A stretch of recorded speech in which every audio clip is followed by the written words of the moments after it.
One thing that obviously you mentioned in your introduction as a golden principle is that when it comes to attaining reward in the hereafter, men and women are equal in that, and they both have an equal chance of attaining the hereafter, which of course is the main goal, at least it should be the main goal for Muslims.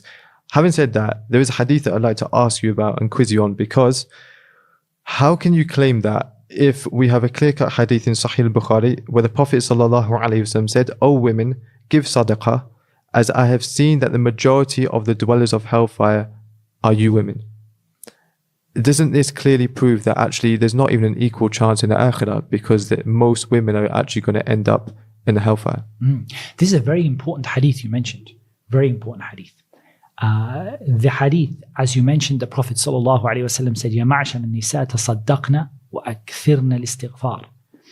Fa inni ra'aytukunna akthara ahli an-nar." He said, all women, give charity and make a lot of istighfar, seek a lot of forgiveness. For I have seen that women are the majority of the people of the fire.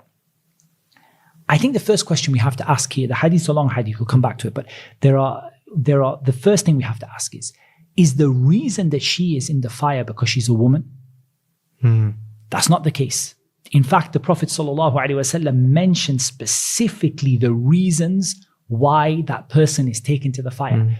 For example, if I were to say to you that the majority of the people of the fire are, I don't know, from a particular country, for example, the fact that they're from that's a factual matter as to the composition of the people of the fire, but it doesn't mean that was the reason. Being a woman is not the reason she's from the people of the fire. Otherwise that would apply to all women, right? It would be just that she's a woman, she goes to the fire. It's like saying the majority of the people of the fire are people who had two arms in the It doesn't mean that just because they have two arms they end up in the fire. It's just a characteristic that they have. It's just description. But there's a reason for it. The Prophet ﷺ also, he didn't specify that this relates to the Muslims either. He didn't specify particularly, but he mentioned certain things. So he mentioned takfurna al-ashir. You reject the good that your husband has done. Now we actually have a hadith in which the Prophet ﷺ explains this in detail. He said, لَعَلَّ إِحْتَاكُنَّ أَن تَطُولَ أَيْمَتُهَا بَيْنَ أَبَوَيْهَا. He said, perhaps one of you would spend a long time unmarried with her parents. And then he said, وَتَعَنُسَ.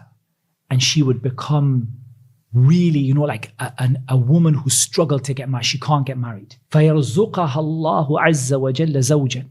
Then Allah gives her a husband. Allah blesses her with a husband.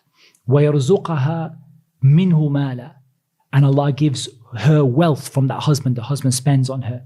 وَوَلَدَ. And a child or children. فَتَغْضَبَ الْغَضَبَ. She just becomes angry one day. فَتَقُولْ مَا رَأَيْتُ مِنْهُ يَوْمًا خَيْرًا قَطْ. I never saw any good from him ever. So he said this could be a reason why a woman becomes from the people of the fire. That she got all of these blessings from Allah. And Allah gave her a husband. After a long time, she couldn't get married. Allah gave her a husband. Allah gave her money. Allah gave her children. And then she gets angry one day and she says, I never saw anything good from you. That's not just disrespectful to the husband who did that good for her, but it's disrespectful to Allah Azza wa Jal who gave her those things. Right. I've never seen anything good. Now here, what's the job of the Prophet ﷺ?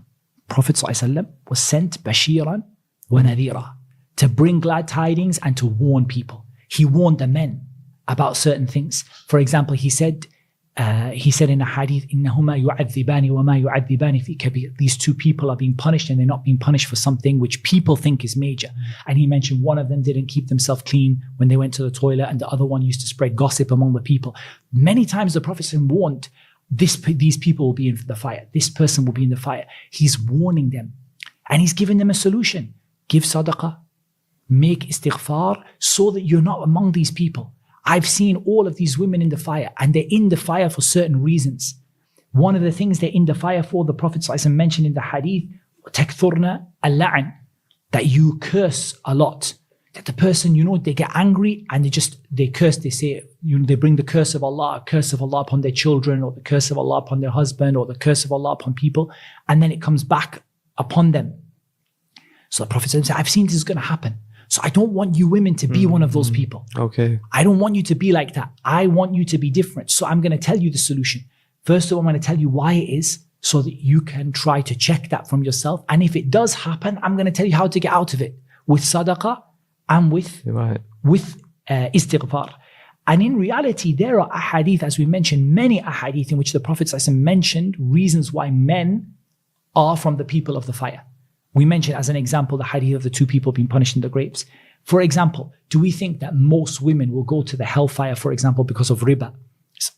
Generally speaking, you would say that riba, even though there are women who get involved in riba, but it tends to be many times, it tends to be men that probably do that more. And there are certain things that perhaps women do more.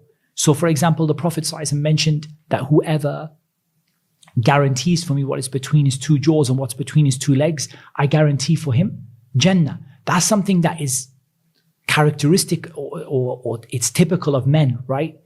And yet there are for women. So the Prophet's job is to warn people and to explain to people what the danger is to them. And he's saying, you women, there's a danger for you. The danger is cursing too much.